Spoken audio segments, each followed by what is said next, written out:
तो बच्चों तैयार है एक और नए टॉपिक के लिए।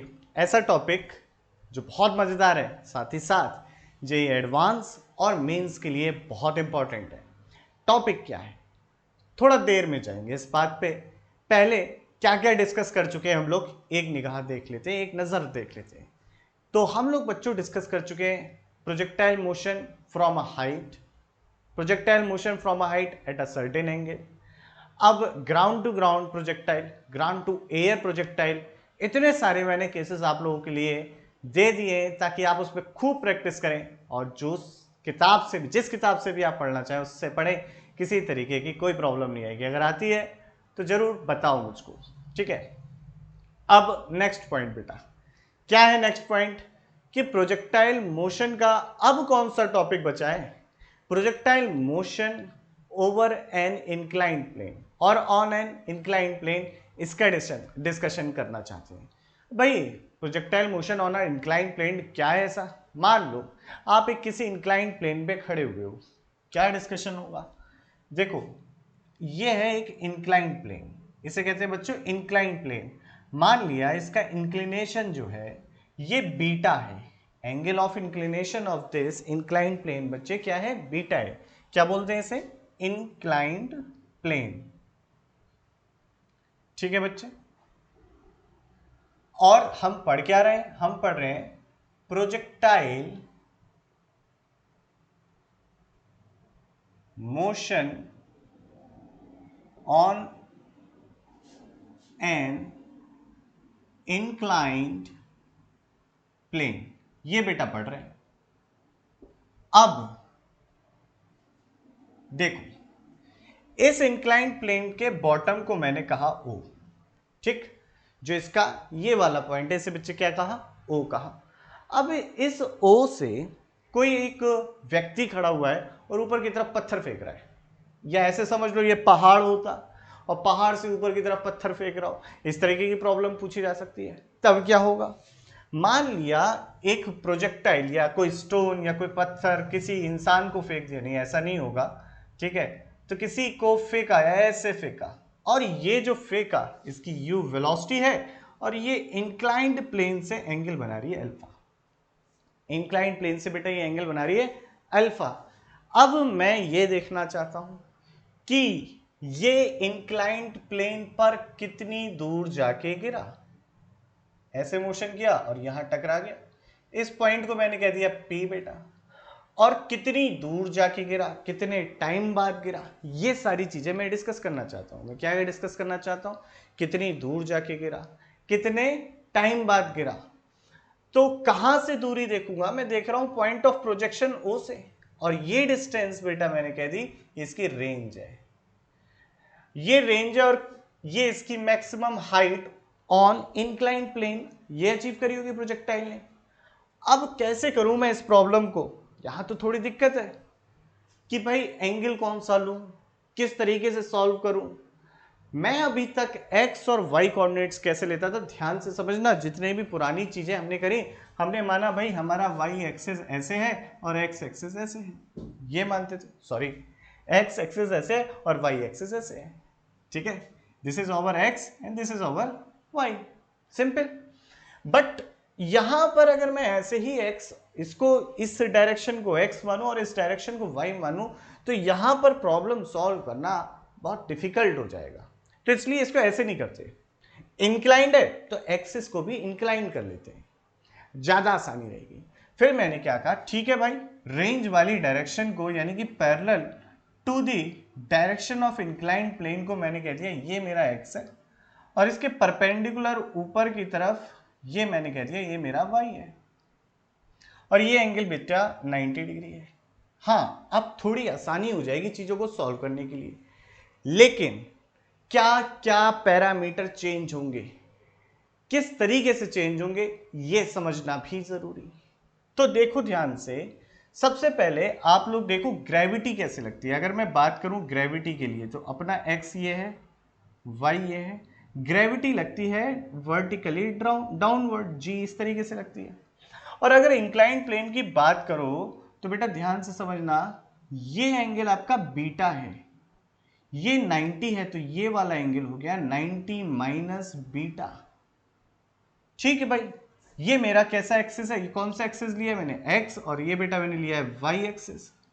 तो इस जी का एक्स एक्सिस के अलोंग जो कंपोनेंट आएगा जी cos 90 minus beta which is ji sine beta, और इसके परपेंडिकुलर जो आएगा वो आएगा जी sign 90 minus beta which is ji cos beta. मतलब अगर मैं आपसे पूछूं एक्सेलरेशन का हॉरिजॉन्टल कंपोनेंट क्या होगा, तो बेटा वो हो गया माइनस का जी साइन बीटा। और मैं आपसे पूछूं एक्सेलरेशन का वर्टिकल कंपोनेंट क्या होगा, यानी कि ए वाई, वो हो गया आपका माइनस का जी कॉस बीटा। यहां तक की बातें आसान है समझने के लिए। इनिशियल वेलोसिटी वेक्टर देखते हैं। तो इनिशियल वेलोसिटी वेक्टर आपका again this is over x and y, और इनिशियल पोजीशन वेक्टर या इनिशियल वेलोसिटी वेक्टर यू जो एंगल बना रहा है इंक्लाइंड प्लेन से अल्फा एंगल बना रहा है, इस बात का मतलब है ये हमारी एक्स एक्सिस से ये अल्फा एंगल बना रहा है जो मैंने एक्स मानी है इससे। तो इसके अलोंग जो कंपोनेंट हो गया बेटा इसका हो गया यू कॉस अल्फा, और इसके परपेंडिकुलर जो कंपोनेंट हो गया बेटा वो हो गया यू कॉस, माफ कीजिएगा, यू साइन अल्फा। ये कंपोनेंट हो गया। अगर मैं देखूं तो बात करता हूं यू एक्स क्या होगा, तो यू एक्स हो गया यू कॉस अल्फा, और यू वाई हो गया बेटा आपका यू साइन अल्फा। यहां तक की बातें सही हो गई। अब देखो सब कुछ पता है, सबसे पहले मैं ये देखना चाहूंगा कि कितने टाइम बाद ये हिट करेगा, that is the time of flight, कितनी देर तक हवा में रहा, ठीक है, वो कैलकुलेट करना है। तो सबसे पहले टाइम ऑफ फ्लाइट कैलकुलेट करना चाहते हैं। तो अब मेरे एक्सिस क्या है, ध्यान से यहां पर भी बना देता हूं मैं, this is my y axis and this is my x axis, this is y and this is x. तो अगर देखें टाइम ऑफ फ्लाइट में इस एक्सिस वाई एक्सिस के अलोंग, ये एक्सिस है बेटा, इस एक्सिस के अलोंग टाइम ऑफ फ्लाइट में जो नेट डिस्प्लेसमेंट रहा होगा अगेन जीरो रहा होगा, क्योंकि जितना ऊपर गया उतना ही नीचे आ गया। तो यहां पर मैं कहूंगा कि at t is equal to capital T, which is the time of flight, the vertical displacement of the projectile, which is sy, is equal to 0। अब sy की अगर बेटा बात करनी है, इसे हटा देना, जरूरत नहीं मुझको। तो अगर sy यानी कि बात करनी है तो इसके लिए क्या लिखेंगे, u y t plus 1/2 a y t square, और एट इतने टाइम में डिस्प्लेसमेंट हो गया जीरो, सारे पैरामीटर रख दो।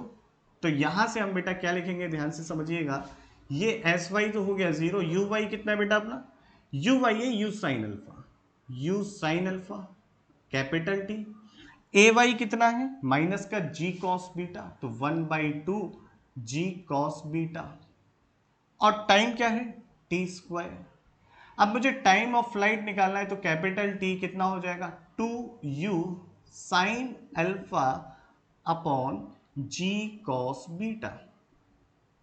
तो है ना आसान टाइम ऑफ फ्लाइट निकालना, कितने टाइम पर ये अपनी मैक्सिमम हाइट पे गया होगा।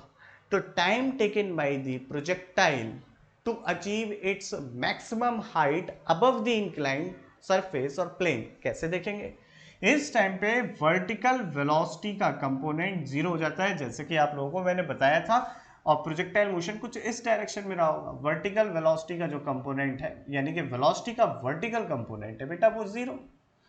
तो अगर वो जीरो हो गया तो हम क्या लिखेंगे, that is zero, u y आपका है u sine alpha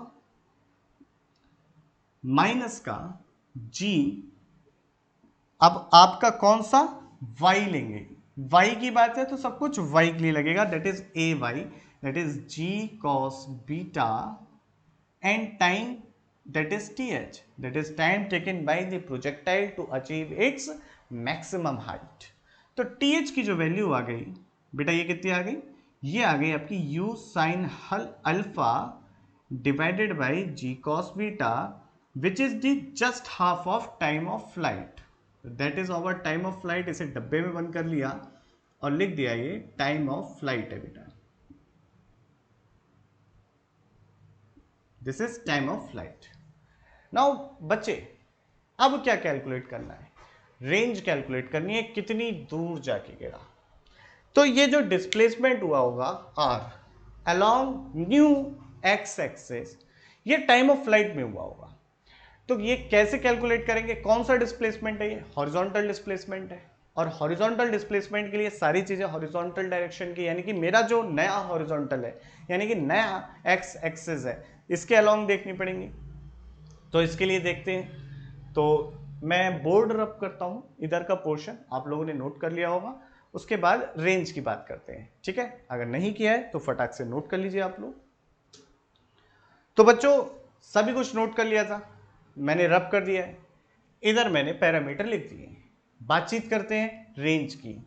range that is the displacement of projectile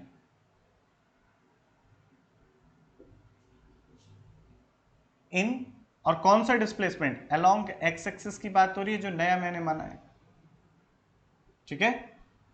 in T F, that is the time of flight. अब that is at t is equal to tf, the horizontal displacement or displacement along new x axis, it is equal to the range। रख देंगे यहां पे, और r मैं direct लिख रहा हूं यहां पर r, यहां पर क्या लिखेंगे बेटा? ux that is time of flight minus का 1/2 दैट इज ax, और ax क्या है आपका? माइनस का g साइन बीटा, साथ में क्या आएगा इसके? टी एफ स्क्वायर, ये आ जाएगा। R is equal to u x की वैल्यू है u cos alpha. Time of flight बेटा कितना था अपना? टाइम ऑफ फ्लाइट था 2u sine alpha upon g cos beta, that is time of flight minus 1/2 g sine beta and T F square, that is 2u sine alpha upon g cos beta का whole square, that is over range. अब इसे और solve कर ले तो देखो, u square sine alpha cos alpha 2 क्या होता है? सभी लोग जानते हो यार, तुम लोग होशियार बालक हो। ये हो गया साइन 2 अल्फा जी कॉस बीटा, और साथ ही साथ यहां पर क्या हो जाएगा? माइनस का 1/2, एक जी हट जाएगा, ये ऊपर वाला जी हट जाएगा, तो इसे क्या लिख सकते हैं? ध्यान से देखो, इसे ऐसे ही रहने दिया, sine beta 2u sine alpha upon g cos beta, और इसका क्या चल रहा है? स्क्वायर चल रहा है। मैं क्या करता हूं? कॉमन लेता हूं कुछ। क्या कॉमन लूं? ध्यान से सोच के बताओ क्या कॉमन लिया जा सकता है। देखो, यहां से मैं लेता हूं u square upon g cos beta, common ले लेता हूं बच्चों। क्या होगा? ध्यान से समझना। टी एफ यहां लिख दिया भाई आपका। अगर मैंने इसमें से ये कॉमन ले लिया तो क्या होगा? यहां पर u square upon g cos beta common लिया है, u square upon g cos beta, कितना आ जाएगा? अंदर बचेगा साइन। अच्छा, एक और काम करें क्या? ये कॉस स्क्वायर बीटा ही ले लेते हैं पूरा, जी कॉस स्क्वायर बीटा ले लिया, तो अंदर क्या बचेगा? Sine 2 alpha. बेटा ये कॉस स्क्वायर बीटा कर दे रहे हैं, कॉस स्क्वायर बीटा, ओके बहुत बढ़िया। तो अंदर बचेगा sine 2 alpha cos beta minus क्या क्या यहां बचा भाई? देखो यहां बचा था कितना? ये 2 का स्क्वायर करोगे 4, 4 डिवाइडेड बाई 2 तो आ गया 2। ओके, क्या चला गया? जी कॉस स्क्वायर बीटा चला गया, जी कॉस स्क्वायर बीटा, ये मैंने जी अलग कर दिया है क्योंकि जी को कैंसिल कर दिया था इस वाले से, तो ये तो नीचे वाला तो पूरा ही चला गया। तो साथ में क्या बचा है आपका? ये बचा है आपका, अच्छा यू स्क्वायर भी बाहर चला गया, कॉमन ले लिया, यू स्क्वायर भी कॉमन में चला गया, तो बचा केवल 2 साइन स्क्वायर अल्फा, और साथ में ये साइन बीटा, ये बचा। ठीक, सारे पैरामीटर डिस्कस हो गए। अब देखो रेंज की बात कर लो, तो ये हो गया u square g cos square beta, साथ ही साथ साइन 2 अल्फा ऐसे ही रहने दो, साइन टू अल्फा ऐसे रहने दिया, cos beta two sine square alpha को क्या लिख सकते हैं, फॉर्मूला याद करो कॉस टू अल्फा का, तो वो होता है 1 minus two sine square alpha, तो two sine square alpha is equal to 1 minus cos two alpha, ये पुट कर दिया, ये हो गया 1 minus cos two alpha sine beta. Okay, अब देखो ये range u square g cos square beta, ये हो गया आपका sine two alpha cos beta, और ये माइनस माइनस प्लस हो जाएगा, plus cos two alpha sine beta minus का साइन बीटा। ये आ गई बातचीत, यहां तक के सारे स्टेप क्लियर बच्चों। आगे सुनो, range again u square g cos square beta, ये फॉर्मूला देखो, ये क्या हो रहा है, ये साइन ए प्लस बी का फॉर्मूला बन रहा है, तो यहां से हो गया ये sine of two alpha plus beta, ये माइनस का sine beta is equal to range. तो this is the range of this projectile over the inclined plane, ये होगी भाई रेंज। मैक्सिमम रेंज कब होगी, जब आपका ये मैक्सिमम होगा, यानी कि साइन आपका sine of two alpha plus beta maximum होगा, और वो कब होगा, जब इसकी वैल्यू 90 होगी। तो इसकी वैल्यू 90 रख दीजिए, क्या आता है देखते हैं। तो टू अल्फा प्लस बीटा किसके लिए, फॉर मैक्सिमम रेंज के लिए, two alpha plus beta is equal to होना चाहिए पाई बाई 2 के, तो अल्फा बीटा यहां से कितना आ जाएगा, पाई बाई 4 माइनस का बीटा बाई 2 हो, तब आपकी रेंज मैक्सिमम होगी।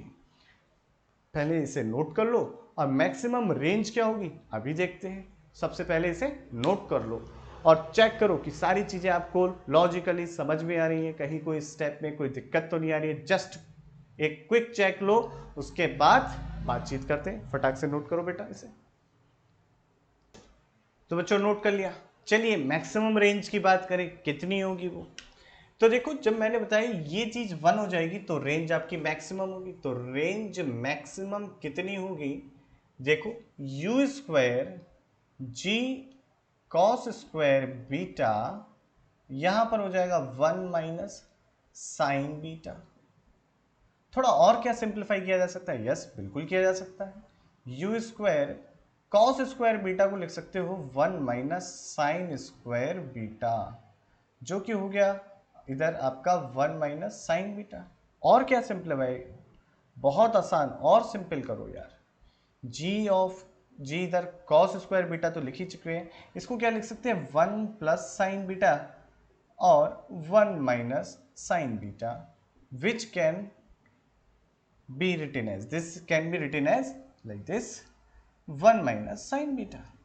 अब साइन 1 माइनस साइन बीटा को उड़ा दो, मार दो इसको, तो R मैक्सिमम हो गया लाला u square by g 1 plus sine beta के बराबर, और ये आ गई आपकी मैक्सिमम रेंज ओवर दी बच्चे इंक्लाइंड सरफेस। फटाफट नोट कर लो बेटा इसे, ध्यान से देखो, सारे पैरामीटर सब क्लियर हैं, कहीं कोई दिक्कत नहीं आएगी, एक एक चीज पॉइंट लेके चलें। फटाफट नोट कर लो बेटा इसे, मैक्सिमम रेंज की क्या वैल्यू रही। तो बच्चों अब जानना चाहते हैं हम लोग कि जब वेलोसिटी, जिस वेलोसिटी से ये इंक्लाइंड प्लेन पे स्ट्राइक करेगा, उस वेलोसिटी के डायरेक्शंस क्या होंगे, यानी कि वेलोसिटी वेक्टर के क्या क्या कंपोनेंट होंगे जब ये इंक्लाइंड प्लेन पर प्रोजेक्टाइल स्ट्राइक कर रहा होगा। तो इस पोर्शन को जरा जूम करके देखते हैं, जूम मैग्नीफाइंग ग्लास। ठीक, तो आपका ये सरफेस है यहां पर, इसको मैं इस तरीके से दिखा रहा हूं। अब जो है जब प्रोजेक्टाइल कुछ इस तरीके से इस पे हिट कर रहा है, कुछ इस तरीके से बच्चों हिट कर रहा है, तो मैंने कह दिया कि भाई ये जो एंगल बना रहा है ना, यहां से ये एंगल कुछ क्या ले बेटा, थीटा ले ले, थीटा बना रहा है। तो वेलोसिटी वेक्टर जो भी v है ये आपका थीटा एंगल बना रहा है। हॉरिजॉन्टल मत समझ लेना या फिर बेस के पैरेलल मत समझ लेना, बना दिया है ताकि कुछ क्लियरिटी रहे फिगर में, पर है नहीं। ठीक है, तो अब इसके दो कंपोनेंट हो जाएंगे। पहला component along the inclined plane होगा, वो होगा v cos थीटा, और दूसरा component perpendicular to the inclined plane होगा, वो होगा v sin थीटा। ठीक है भाई, तो अगर मैं v sin थीटा वाले कंपोनेंट की बात करूं तो ये आपका वर्टिकल कंपोनेंट है और जो कि डाउनवर्ड है, इसलिए नेगेटिव लेंगे। तो क्या लिखेंगे इसके लिए, माइनस का v sin थीटा। मैं इक्वेशन यूज कर रहा हूं जो, वो है v equal to u plus a t. तो कौन से एक्सिस के लिए, जो मैंने y मानी है उस एक्सिस के लिए बातचीत है ये। तो माइनस का v sin थीटा बराबर बेटा क्या होगा, माइनस का v sin theta initial velocity है वर्टिकल डायरेक्शन में u sin अल्फा, इस डायरेक्शन में वर्टिकल डायरेक्शन में जो एक्सेलरेशन लग रहा है वो आपका है, क्या है बच्चों, g cos बीटा। और ये किस टाइम में वेलोसिटी इतनी हुई है, टाइम ऑफ फ्लाइट में हुई है, तो capital T, time of flight में हुई है। ठीक है बच्चों, यहां तक की बातें सभी को क्लियर। और दूसरी चीज जो देखेंगे हम लोग, पहले से सॉल्व कर लेते हैं, u sin अल्फा, साथ ही साथ माइनस का g cos बीटा, और टाइम ऑफ फ्लाइट कितना था अपना, ये था 2u sin alpha upon vertical direction में जो था वो था g cos बीटा। तो ये तो कैंसिल हो गया और यहां से आया u sin अल्फा माइनस का 2u sin अल्फा, और यहां से जो हमें मिला बच्चे वो क्या मिला, u sin alpha minus 2u sin alpha minus का u sin alpha is equal to minus of v sin theta. यानी कि आपका जो वर्टिकल कंपोनेंट आता है वो कितना आता है, u sin अल्फा के बराबर, और we can say v y is equal to magnitude wise u sin alpha, यानी कि जिस वेलोसिटी से ये स्ट्राइक कर रहा है उसका वर्टिकल कंपोनेंट जो आ रहा है u sin अल्फा के बराबर आ रहा है, जो इनिशियल वेलोसिटी वेक्टर था। है ना इंटरेस्टिंग पॉइंट। आगे की बात सुनिए, आगे की क्या है, हॉरिजॉन्टल कंपोनेंट भी तो है vx, that is v cos beta, माफ कीजिएगा v cos theta, not the beta बेटा। तो यहां पे देखें क्या होगा, ये v cos थीटा वर्टिकल आपके हॉरिजॉन्टल डायरेक्शन में, हॉरिजॉन्टल डायरेक्शन में बेटा ये, तो v cos theta is equal to क्या होगा, initial velocity vector is u cos alpha minus इस डायरेक्शन में जो एक्सेलरेशन या मैं कहूं रिटार्डेशन हो रहा है वो है g sin बीटा से। एंड साथ ही साथ समझने का एक और पॉइंट, टाइम ऑफ फ्लाइट अपना कितना है, टाइम ऑफ फ्लाइट को याद करो कितना है, 2u sin alpha upon g, साथ ही साथ cos बीटा। ओके भाई, क्या करते हैं, कुछ कॉमन लेते हैं। क्या कॉमन लेते हैं, u sin अल्फा को अगर कॉमन ले लें तो v cos theta is equal to, u sin alpha को कॉमन लिया, u sin अल्फा, तो इधर कितना हो गया tan अल्फा। या एक काम करते हैं, u cos अल्फा को कॉमन लेते हैं, u cos अल्फा को बेटा कॉमन ले लें तो हो गया 1, साथ ही साथ ये g इस g को मार देगा तो हो गया आपका ये sin beta upon cos beta tan beta हो गया, और साथ ही साथ sin alpha upon cos alpha 2 sin alpha upon cos alpha. तो बेटा ये हो गया आपका u cos alpha 1 minus 2 tan beta into tan alpha, and that is the horizontal component v cos theta. That's of, that is हमारा velocity vector का horizontal component है। अब एक इंटरेस्टिंग प्रॉब्लम है, प्रॉब्लम क्या है, ध्यान से सुनो। मैं कह रहा कि मैं किस एंगल से प्रोजेक्टाइल को प्रोजेक्ट करूं कि जब वो इंक्लाइंड सरफेस पे टकराए तो सरफेस के परपेंडिकुलर हो। ध्यान से सुनना कि मैं किस एंगल पे, at what angle should the projectile is projected so that when it hit the or strike the inclined surface it strike the perpendicular, ये strike करे perpendicular होके। तो क्या चीज है भाई, यहां से फेंक रहे हैं, एक प्रॉब्लम है, अच्छी प्रॉब्लम है, पर अगर आपको कंसेप्ट क्लियर है तो यूं चुटकियों में होगी।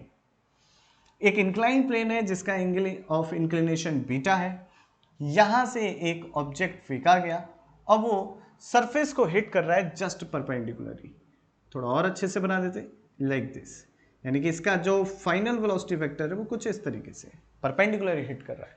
तो ये पूछ रहा है कि ये angle of projection from the inclined plane कितना होना चाहिए।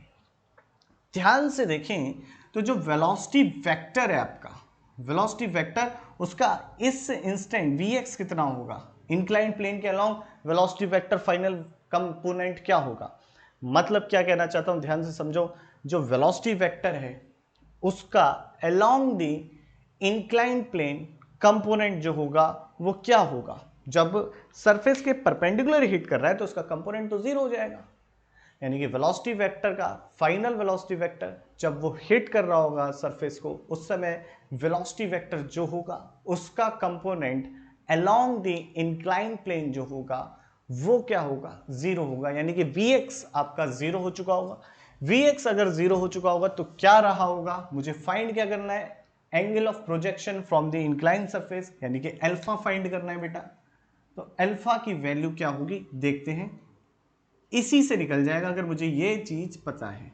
तो vx आपका जीरो हो रहा है और vx अगर जीरो हो रहा है तो यहां से लिख सकते हैं u cos alpha 1 minus 2 tan beta into tan alpha, and यहां से देखिए u cos अल्फा ये तो जीरो होगा नहीं, तो आपका ये फैक्टर जीरो रहा होगा, तो लिख सकते हैं 2 tan beta into tan alpha is equal to 1, और यहां से देख सकते हैं tan alpha is equal to 1/2 tan beta which is cot beta and alpha is equal to tan inverse 1/2 cot beta, and this is another very interesting problem, so note it and it is very interesting problem।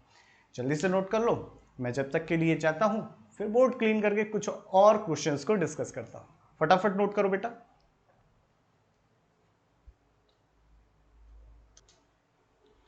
बेटा case एक और देखते हैं, अगर projectile को मैं ऐसे खड़ा हूं किसी इंक्लाइंड सरफेस पे और यहां से फेंक रहा हूं तब क्या पैरामीटर्स होंगे, तब रेंज क्या होगी, इस चीज को देखते हैं। तो if projectile is thrown above the inclined plane के ऊपर से फेंका गया है तब क्या होगा, या down to the inclined plane या इंक्लाइंड प्लेन के लिए नीचे की तरफ फेंका गया है, उसके बेस की तरफ फेंका गया है तब क्या होगा।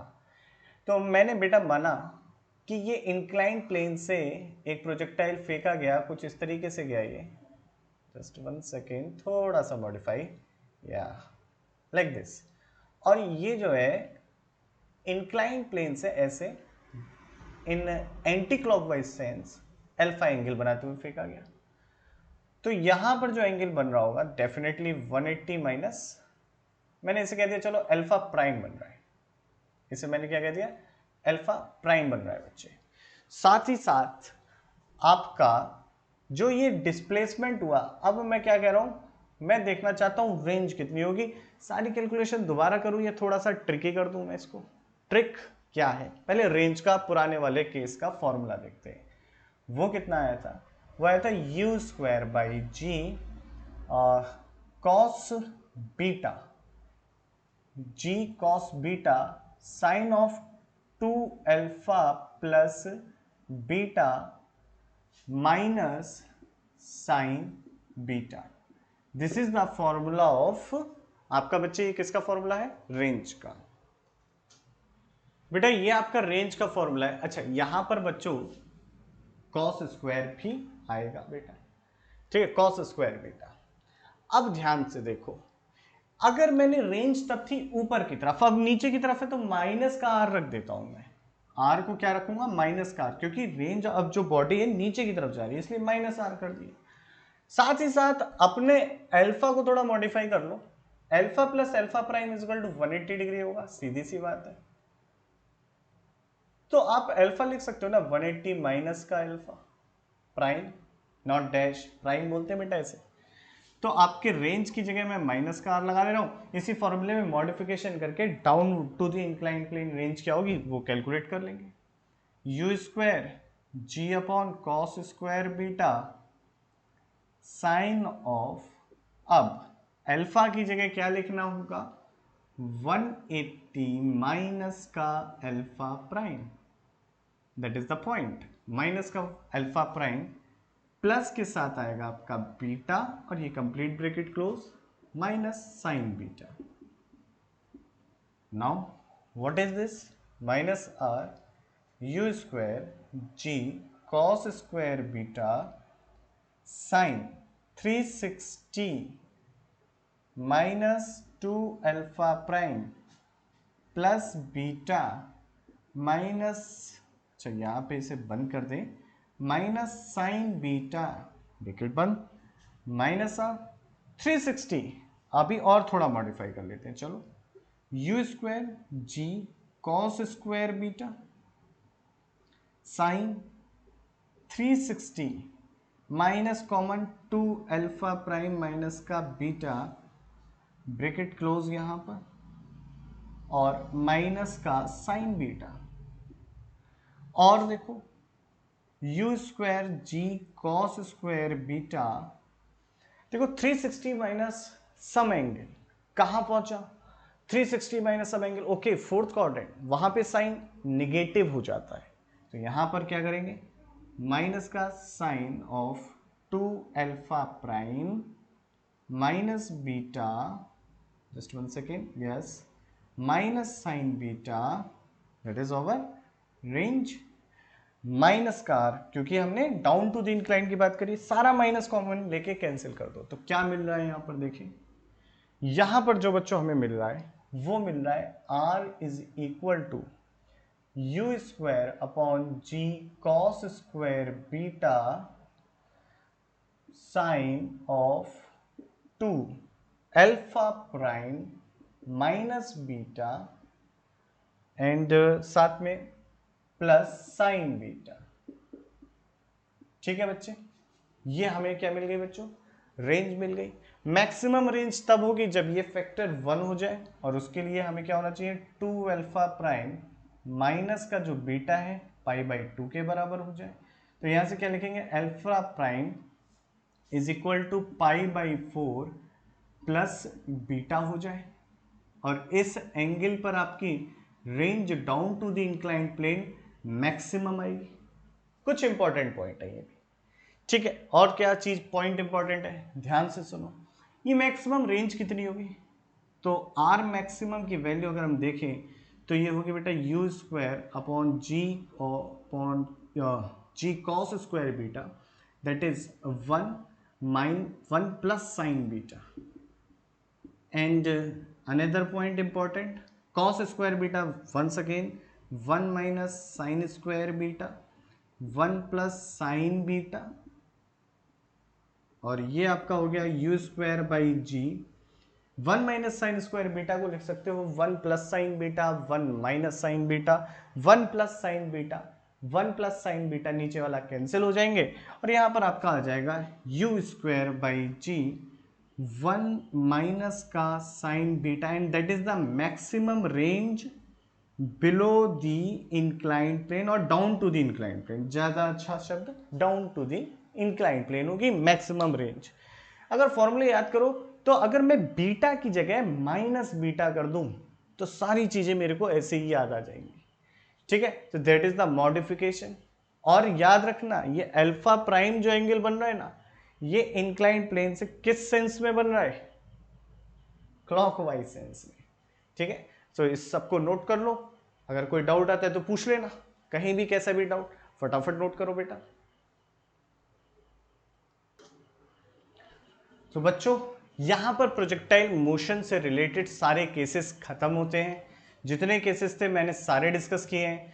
कि horizontal projectile, projectile over the inclined surface, सारे इसके सारे जितने पॉसिबल केसेस है मैंने डिस्कस किए और काफ़ी सारी प्रॉब्लम का भी डिस्कशन है। कुछ इंक्लाइंड प्लेन के ऊपर की प्रॉब्लम को देखेंगे, नेक्स्ट लेक्चर में देखेंगे। अभी के लिए इतना ही रखते हैं, कहीं भी कोई समस्या है पूछ लेना, ठीक है। तब तक के लिए टाटा बाय बाय।